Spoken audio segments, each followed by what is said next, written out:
All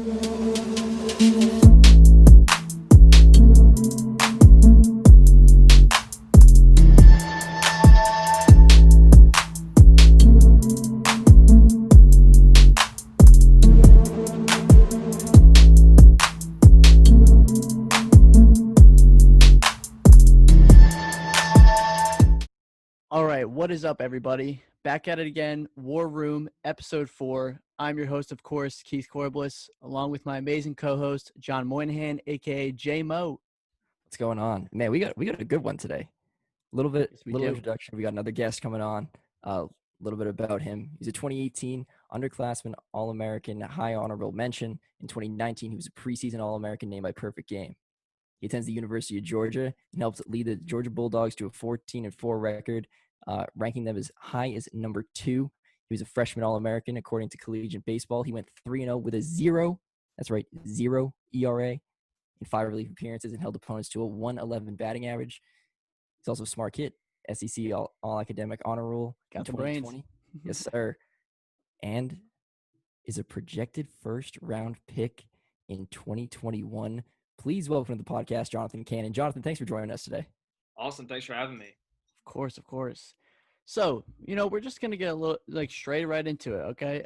So, one of the questions we have for you. So, you didn't get drafted out of high school, and one of the questions we have is kind of, we know you're a Georgia kid, you're from Georgia. What was the main reason for going to Georgia, and was that kind of one of your things, want to stay at home? Yeah, so, coming out of high school, obviously wanted to play college ball, and I didn't grow up a Georgia fan either. It wasn't a hometown thing for me originally. I grew up a Clemson fan, so my mom went there, grandparents went there. I just always grew up going to football games there. So I always wanted to go to Clemson growing up, but I got an offer from Georgia. I had some other offers, but I visited Georgia, met with Coach Kenny, Coach Strickland, and then got to talk with just some of the players. And, really this program just was the perfect fit for me with it being such a great school. And then baseball program, you see where we pumped out pitching last year with Emerson Hancock and Cole Wilcox. And I just think Coach Kenny's the best, if not one of the best in the country at developing pitching. And that was exactly what I needed. So it was just the perfect fit. Yeah, and you touched on those guys, Emerson Hancock and Cole Wilcox. Being around them, what did you learn from them, and what kind of impact did they have not only on yourself but as the team as well? Yeah, Emerson and Cole are both just really hard workers and just do all the right things when it comes to recovery and throwing. And I heard it put this way: is they basically work before the games like they're trying to earn their spot on the field. Then while they're in games, they play like they're the best guy on the field. So, I think that was just the perfect way to sum them up. And, they're just great guys, hard workers, and they can really throw it. Yeah, it definitely seems like those are definitely two guys at the top of the rotation for you guys. And, obviously they do have some bright futures ahead of them, both being, obviously now in the professional, top draft pick. So I guess that was – a good learning experience. Were they also big locker room guys? Everyone kind of just gravitated towards those two?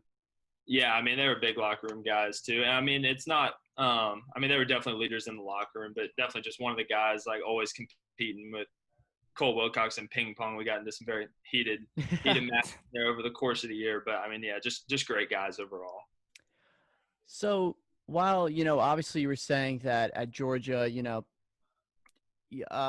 guys are pumping out pitching prospects left and right. A lot has been said about this upcoming season, you included. You guys have another big, pitching rotation coming in, that's looking to dominate games. So, while from the jump to high school to, coming into, the SEC at Georgia, what was kind of your biggest developments since being here, pretty much? I think some of the biggest things was in high school, I was always a two-way. So I always hit and pitched, and I love to do both, and I loved hitting a lot.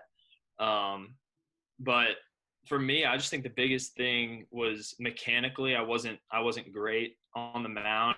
I was just kind of naturally athletic and can throw the ball hard, but I wasn't really being efficient.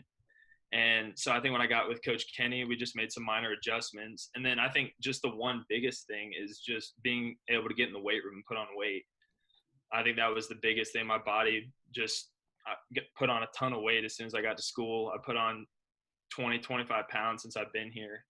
And it's just, that was the biggest difference, I think, for me. That's awesome.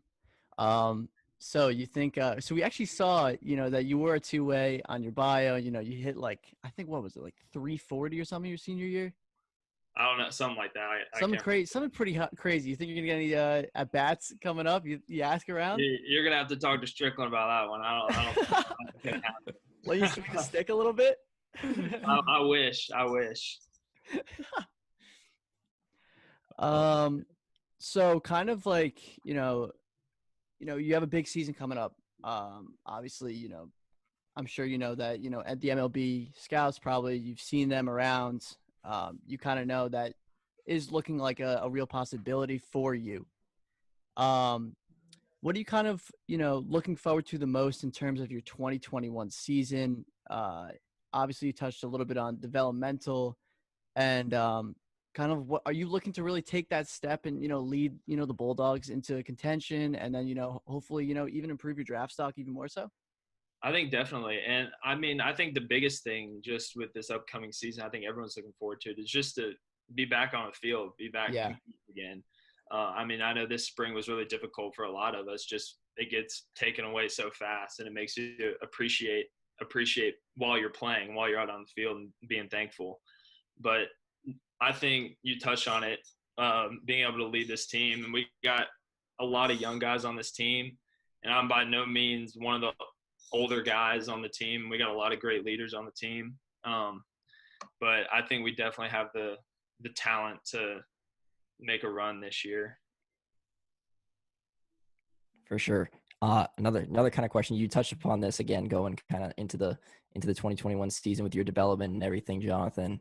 What in your game are you kind of looking to improve upon, especially in that dominant 2020 season that you had? Granted, it was cut short, but absolutely dominant. What are you kind of looking to build off of that? So I think the biggest thing coming from last year was the development of my curveball. So I'm normally just I was a three-pitch guy last year, fastball, slider, changeup. And I threw the curveball, but it was more or less just kind of a show me pitch, just to kind of show hitters I could throw it, but I wasn't comfortable throwing. I didn't like throwing it. So I think that was one of the bigger things that I tried to improve upon this summer, was making sure that was a pitch that I can use and it's a plus pitch. And then just improving on my changeup, just making sure it's more consistent. And when I did give up hits or I was squared up at all by hitters, it was on the changeup, just leaving it out over the plate. So that was a big improvement that I'm focusing on this year. So you kind of touched upon how you're comfortable throwing the 3-pitch mix, adding a fourth in there. Do you think that kind of, that's what's going to set you apart for 2021, where you're going to have hitters off balance, east to west, north, south, every direction? Because you do throw like a 97, you were clocked around 96, 97, I believe, right? Yeah, and I think it's just one of those things that I've talked with Kenny a lot about it this summer. I played around with a couple pitches. I threw a curveball in high school, but when I got my senior year and going into freshman year of college, I was really working hard on my slider, and I just couldn't throw both. They just kind of turned into the same pitch. So me and Kenny decided to shelve it for the time being, and we'll come back to it later. And once my slider got to the point that it did, I decided to bring the curveball back. And it was just kind of a feel thing and just working on it, and it's just reps. And so that's where I'm at right now. Now, I just have a curious question. It's kind of off the top of the head here, but what kind of goes into, I mean, obviously you're playing big Division I baseball, you're looking for, to take that next step even beyond, D1. But what does it kind of take to like develop a pitch in the first place? Something especially you're not that comfortable with. Yeah, no, I mean, it's mostly dependent upon the pitcher. So just to kind of give a little context, someone like Emerson, he throws a super high spin rate fastball, which basically has that rising effect to it. Mm-hmm. Me and Cole Wilcox were the complete opposite. We threw low spin rate fastballs that move and sink a little bit. So you kind of like look at pitches like you're trying to almost think about it as if you're tunneling them. Like you want your pitches to kind of move off your fastball. So if my fastball is sinking, I want pitches that complement that. So I want a slider that goes the opposite way of my fastball. I want a change up that maybe drops and sinks a little bit.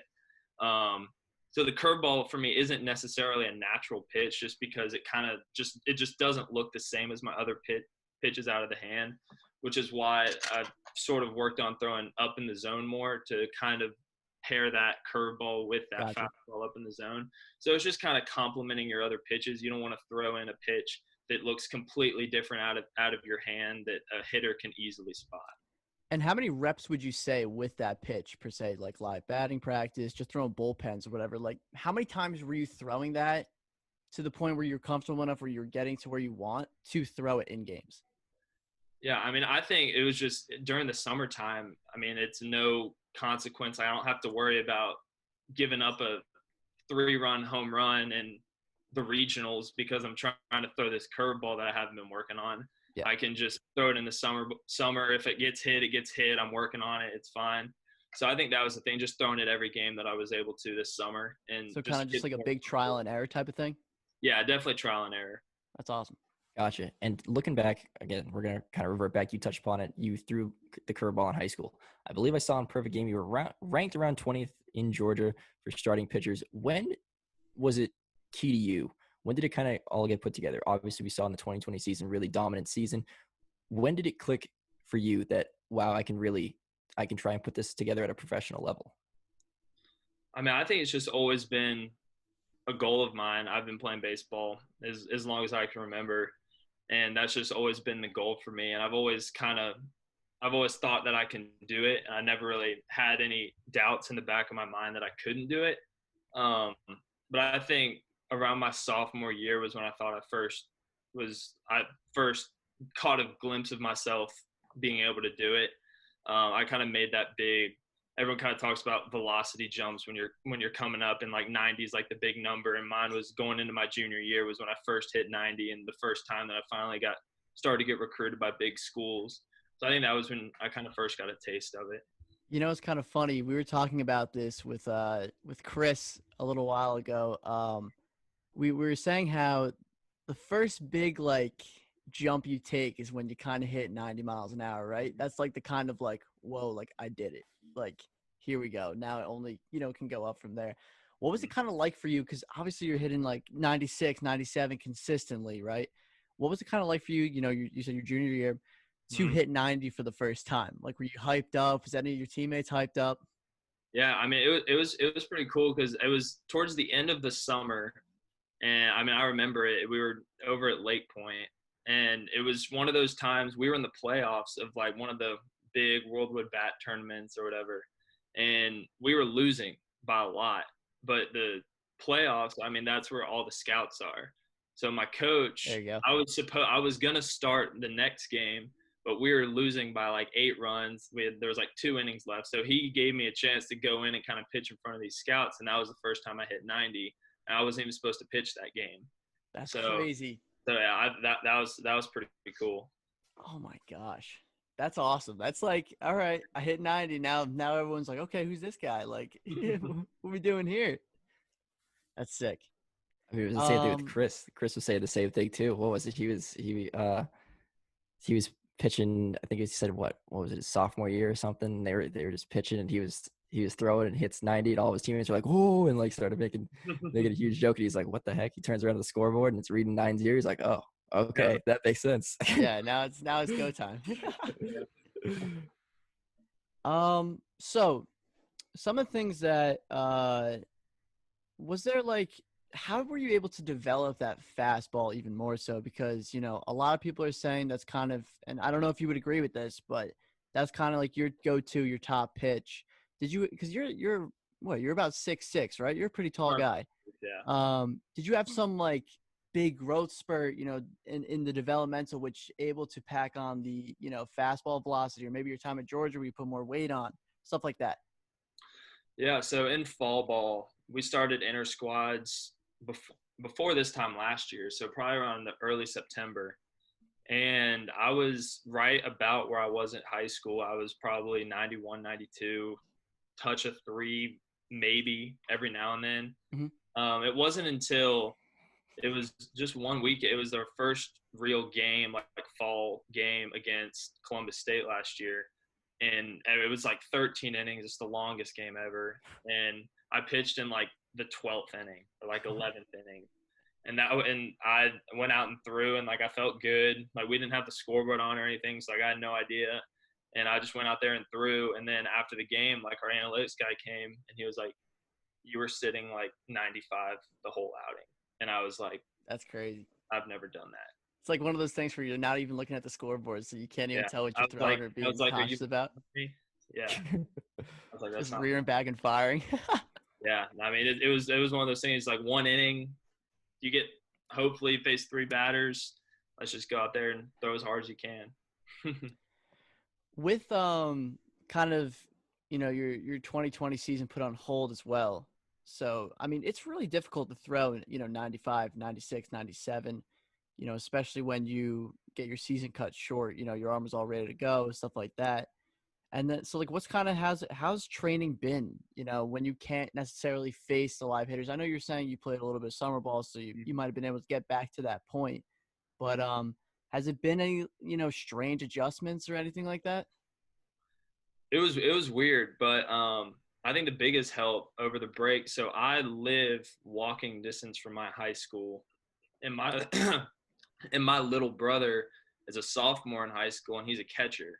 So it There you kind of go. worked out perfectly. We were able to walk up to our high school and be able to throw bullpens, and then where I trained back at Georgia, and well here we didn't really shut down all the way. He got a lot of crap for that, but our gyms were allowed to stay open pretty much Okay. all for except like a week or maybe 2.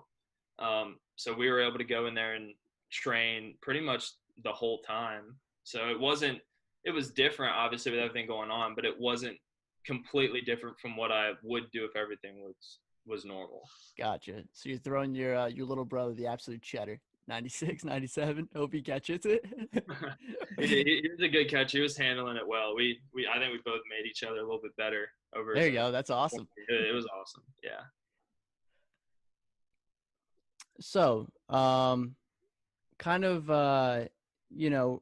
touched a little bit upon the future. You have a lot of sites calling your name about the draft, stuff like that.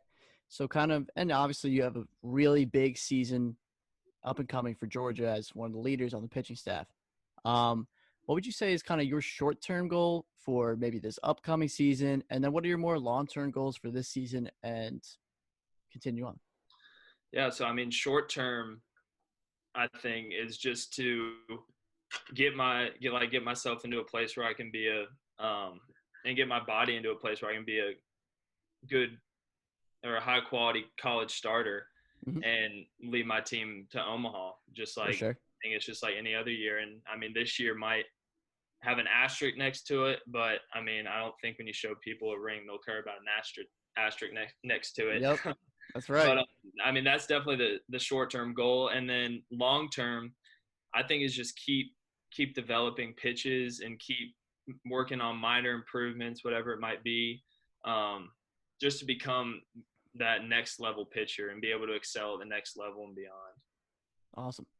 That's great to hear. Awesome. Yeah. All right. I think that wraps it up for the baseball portion of it. We'll get a little loose now. We'll ask some joking around questions. So, Jonathan, where is at the University of Georgia best place to eat on or off campus? Mm. I think that one kind of depends on how much money you're willing to spend.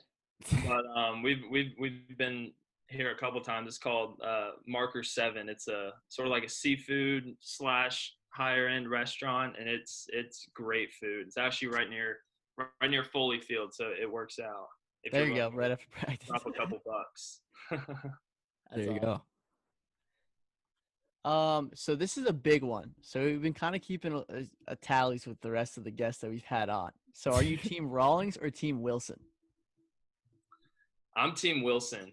Okay. So with the A2000 gloves, that's what we get here, and I love them. That's what Wilson. I've always used a Wilson. So So it's 2-1. Yeah, 2-1 Team Wilson right now. We'll do another one too that we've been keeping tally of. Jonathan, are you a fan of Mexican food? Yeah, big fan. Big fan. Okay. I actually just came from Chipotle about 30 minutes ago. Does There's that the does that answer. qualify it? There Chipotle or it is. Canova? And that should count for something. Maybe not authentic, but it's still Mexican food. Fair enough. Yeah. So I guess we're now Chipotle takes a 2-1 lead. What's your order? Definitely steak bowl with some brown rice, corn, shredded cheese, lettuce, and some guac on top. There you There you go. go. That's fire. Yeah. Um, so obviously, a lot of great pitchers have come from Georgia, and just in general, honestly. So, even in the bigs, who do you model your game after the most, you think? Any pitcher. Yeah, and I mean, I think overall, definitely just a guy like Max Scherzer, just an absolute bulldog on the mound, and just has confidence in every pitch he throws, and just thinks that he's just the man every time he steps on the mound. He And I does. just think that's awesome. He just gets For sure. so competitive. Like, Oh, gets it's into like you it, can man. just see it though. It's every pitch. Did Yeah. you He guys misses, he could be throwing a shutout. He misses one off the black. He just freaks out. Freaks out. Oh did my you guys God. let's see, we're recording this one on the 29th. The White Sox are playing tonight. Did you guys see the video that got tweeted out of Lucas Giolito on the mound tonight? He looked believe so. mean. It was hold on, let me see if I can find it. I'll Yeah. to me, put it in the thing and Yeah. we'll run it. we were walking up to lift earlier, and someone goes, Giolito has a perfect game going. We're like, through how many innings? They go 6. It was like, this is the playoffs. It was ridiculous, man. Exactly. I think I was more shocked at the fact that he was going with a perfect game, and usually I feel like he can rack up the strikeouts too. And I think he finished with only 8, and only 8. Yeah, okay, but I felt like he could have. I thought the strikeout numbers would have been a lot higher for him. Yeah, no, definitely. I mean, he would have if he completed that perfect game, right? He would have had a crazy season. In 60 games, you'd have a no hitter and a perfect game. That would have been insane. Insane. That would have been ridiculous. Game in the playoffs. Yeah, and in the playoffs, yeah, just ridiculous. He really has improved the past 2 years. He's one of the top starters in the league for sure. Oh yeah. Are you a Braves guy? Yeah, I'm a big Braves fan. Yeah. Oh, What do you think? What's your projection? I don't know. I mean, I think our offense is going to keep us in it, but I'm definitely worried about the pitching staff and specifically the relief pitching. Okay. So that's what killed us like the past 3 years. Like every time, like our starters get into a little bind in like the 4th inning, we bring in the reliever, and then it's just all downhill from there. And tough. You guys. It'll be interesting, but our offense is really good, so I'm hoping we'll score. Yeah, that's true. What was it? Was it last year? Sorry, Jonathan, I hate to bring this up. Was it last year where they were like down 10-0 in the first inning? In the playoffs, I think they were playing the Cardinals. I think. Yeah, we hit a walk off in was it like game 4, and then it's game 5, and we're down 10-0. I was at practice or something. I don't remember where I was at, but I wasn't paying attention. And I turn on the game like 30 minutes after it started, and it's like 7-0 with 1 out in the first inning. And I'm not even gonna watch it. Well, I got my Yankees right now, up 5-1 on Cleveland. Aaron Judge is a home run on Bieber. They got after Bieber a little bit. For sure. It was so nice. I was watching it live. I'm like, yep, that's gone. See you later. 94 down the pipe. Oh man.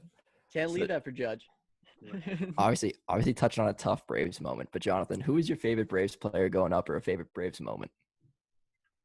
Favorite Braves moment is easy. That was I think it was 2 years ago. I was actually at the first playoff game at SunTrust, or now it's called Truist, with my roommate, and I watched Ronald Acuna hit that grand slam in Game 3, and that was just one of the craziest Braves moments that I've ever seen. And then probably favorite guy growing up, probably watching